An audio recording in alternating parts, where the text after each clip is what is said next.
अहिंसा ही हमारा स्वभाव है, हमारा मूल्य है।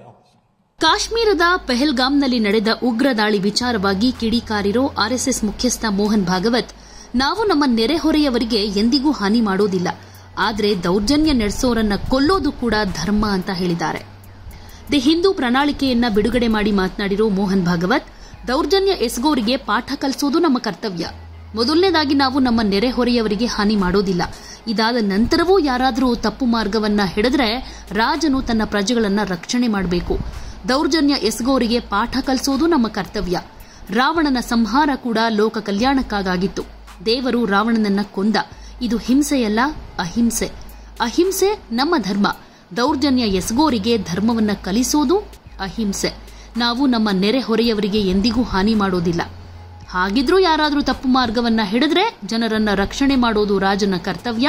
ರಾಜ ತನ್ನ ಕೆಲಸವನ್ನ ಮಾಡ್ತಾನೆ ಅಂತ ಹೇಳಿದ್ದಾರೆ. ಈ ದಾಳಿಯು ಧರ್ಮ ಹಾಗೆ ಅಧರ್ಮದ ನಡುವಿನ ಹೋರಾಟವನ್ನ ನೆನಪಿಸುತ್ತೆ. ಜನರನ್ನ ಅವರ ಧರ್ಮದ ಬಗ್ಗೆ ಕೇಳಿ ನಂತರ ಅವರನ್ನ ಕೊಂದಿದ್ದಾರೆ. ಹಿಂದೂಗಳು ಎಂದಿಗೂ ಹೀಗೆ ಮಾಡೋದಿಲ್ಲ. ಇದು ನಮ್ಮ ಸ್ವಭಾವ ಅಲ್ಲ. ದ್ವೇಷ ನಮ್ಮ ಸಂಸ್ಕೃತಿಯಲ್ಲಿಲ್ಲ. ಆದರೆ ನಮಗಾದ ತೊಂದರೆಯನ್ನ ಮೌನವಾಗಿ ಸಹಿಸಿಕೊಳ್ಳೋದು ನಮ್ಮ ಸಂಸ್ಕೃತಿಯಲ್ಲಿಲ್ಲ. ನಮ್ಮ ಹೃದಯದಲ್ಲಿ ನೋವಿದೆ, ಕೋಪಗೊಂಡಿದ್ದೀವಿ. ದುಷ್ಟತನವನ್ನ ಕೊನೆಗೊಳಿಸೋದಕ್ಕೆ ನಮ್ಮ ಶಕ್ತಿಯನ್ನ ತೋರಿಸಬೇಕು. ರಾವಣ ತನ್ನ ಮನಸ್ಸನ್ನ ಬದಲಾಯಿಸಿಕೊಳ್ಳೋದಕ್ಕೆ ನಿರಾಕರಿಸಿದ್ರಿಂದ ಅವನನ್ನ ಕೊಲ್ಲಲಾಯಿತು. ಬೇರೆ ದಾರಿ ಇರಲಿಲ್ಲ.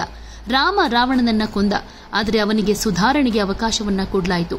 ಆತ ಸುಧಾರಿಸದೇ ಇದ್ದಾಗ ದೇವರೇ ಅವನನ್ನ ಕೊಂದ ಅಂತ ಹೇಳಿದ್ದಾರೆ. ಶಾಸ್ತ್ರಾರ್ಥ ಕಿ ಪರಂಪರಾ विभिन्न विषयों का निर्णय होता है, तो जैसे कहा गया सामूहिक विचार की एक परंपरा है और देश को लेकर, धर्म को लेकर, समाज को लेकर जो बातें रहती है उसका एक व्यापक विचार मंथन चलता है. तो उसमें एक प्रपोजल रखा जाता है, उसको कहते हैं पूर्व पक्ष. फिर प्रमाणों सहित वो रखा जाने के बाद लोग उसको सुनते हैं और फिर अपने अपने विचार उसके समर्थन में, विपक्ष में सब प्रकार के होते हैं. उसको कहते हैं उत्तर पक्ष. अब ये एक मत उसके विरुद्ध मत ऐसा नहीं चलता है. ये सब जो मत है दोनों प्रकार के, पूर्व पक्ष और उत्तर पक्ष, ये सहयोगी होते हैं. दोनों मिलकर योग करते, कॉन्ट्रीब्यूटरी होते हैं. सत्य की पहचान करनी है तो पूरा सत्य आकलन करने की सबकी शक्ति अकेले की नहीं होती है. सत्य वो है जो सबका मिलाकर जो है उससे थोड़ा अधिक. इसलिए सब लोग अपने अपने दृष्टिकोण से बताते हैं, अपने अपने परिस्थिति में से विचार करते हैं. इस सब मंथन में से एक सहमति बनती है तो वो प्रपोजल फिर सिद्ध हो जाता है, उसका ही निर्णय बनता है. स्वामी जी ने कहा वो बात सही है. मैनिफेस्टो ये नाम बड़ा कंफ्यूजिंग है, क्योंकि चुनाव में पार्टियों के मैनिफेस्टो होते हैं और पहला कम्युनिस्ट मैनिफेस्टो बताया, लेकिन उस मैनिफेस्टो के अनुसार क्या हुआ आगे वो भी प्रसिद्ध है. ये हिंदू मैनिफेस्टो वैसा मैनिफेस्टो नहीं है. ये एक व्यापक चर्चा देश में हो और उसमें से कोई सहमति बने. उस सहमति क्यों बने इसके उद्देश्य है, वो स्वामी जी ने भी बताया, पुस्तक में भी है. लेकिन ऐसी सहमति बने इसलिए चर्चा प्रारंभ हो, इस उद्देश्य से ये दिया गया एक प्रपोजल है.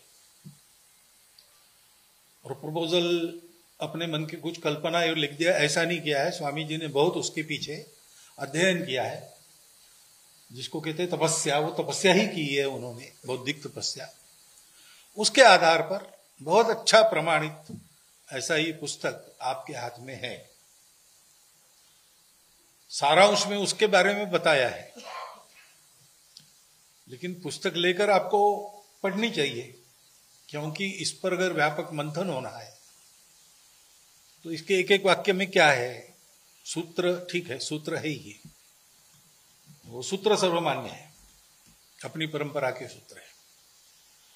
परंतु सूत्रों का जो विवेचन किया गया है उसमें एक एक छोटी छोटी बात, क्योंकि इंटरप्रिटेशंस बदलते हैं, भाष्य अनेक है सूत्रों पर, और अनेक है और अनेक होंगे, तो वर्तमान काल में भी उसके अनेक भाष्य हो सकते हैं, और सबका मिलकर जो सहमति बनती है वो फिर निर्णय की तरफ आगे बढ़ने के लिए योग्य हो जाती है। ऐसा है, पुस्तक है। लेकिन ऐसी सहमति क्यों आवश्यक है? उसके दो कारण हैं। पहला कारण है कि विश्व को आज एक नया रास्ता चाहिए। ये कभी दबे आवाज में, कभी जोर से, कभी केवल बोलते, कभी लिखते हैं, लेकिन दुनिया भर के चिंतक इसको समझ रहे हैं, व्यक्त भी करते हैं। क्योंकि जो प्रयोग हुए पिछले 2000 वर्षों में अनेक प्रकार के और मूल विचार के आधार पर, अपनी चालू भाषा में कहना है तो आस्तिक विचार, नास्तिक विचार, जड़वादी विचार, आध्यात्मिक विचार, ये जो प्रयोग हुए वो प्रयोग अयशस्वी हुए। उसमें कुछ तो लाभ हुआ है, लेकिन जिस सुख की आशा में ये प्रयोग है, सुख के लिए ही सब काम करते हैं। सारी जड़ चेतन सृष्टि सुख के पीछे है, तो उसके लिए प्रयोग हुए, उसमें से सुविधा बढ़ी, ज्ञान बढ़ा मनुष्य जाति का, उसमें से कई प्रकार की सुविधाएं भी मनुष्य को मिली, और भौतिक सुख भी बहुत मात्रा में बढ़ा। लेकिन यह भी है कि वो सबका नहीं बढ़ा, जिनका बढ़ा उनके लिए किसी का कम हुआ, और ये नियम है, किसी का कम होगा तभी दूसरों का बढ़ेगा। ऐसा हुआ है। संतोष नहीं है, समाधान नहीं है। सुख बढ़ा ऐसा हम भौतिक दृष्टि से कह सकते, लेकिन दुख भी बढ़ा है। नई सुविधाएं आ गई, नए रोग भी आ गए, नई दवाइयां मिली, उसमें से भी नए रोग उत्पन्न हो गए। भूमि के लिए दवाई बनी, भूमि अशुद्ध हो गई। ऐसे कई बातें हो गई। प्रगति, विकास हुआ, पर्यावरण घटा। पर्यावरण की सुरक्षा करने गए तो विकास की गति पर निर्बंध लादने पड़े। ऐसी कई बातें हैं, और इसलिए विश्व सोचता है कि हमने दो रास्तों का विचार किया, उस पर चलकर देखा, दो प्रकार की, दो दिशाओं का। एक तो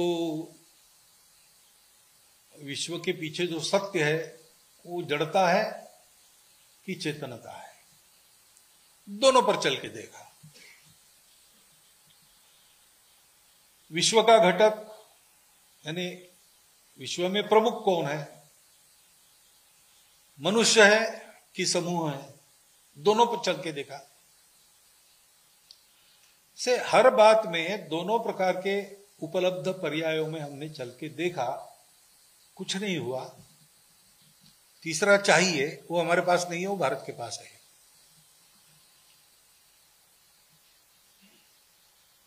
तो ये कर्तव्य बनता है विश्व की मनुष्यता के लिए एक नया रास्ता देने का काम, ये भारत का कर्तव्य बनता है। वैसे भी कर्तव्य है, ईश्वर प्रदत्त कर्तव्य है, क्योंकि ये जो सारे प्रयोग हुए उसमें जो अच्छा है वो रखकर, उसकी त्रुटियां सुधार कर एक पूर्ण पर्याय देना है, तो उसके लिए आवश्यक जो पूर्णता देने वाली दृष्टि है वो केवल भारत के पास है, परंपरा से। अन्य लोगों के पास नहीं है, इसलिए वो भारत से अपेक्षा करते हैं। लेकिन दूसरी बात यह है कि अगर ऐसा है तो उस पूर्ण दृष्टि के आधार पर भारत का जीवन खड़ा होना चाहिए।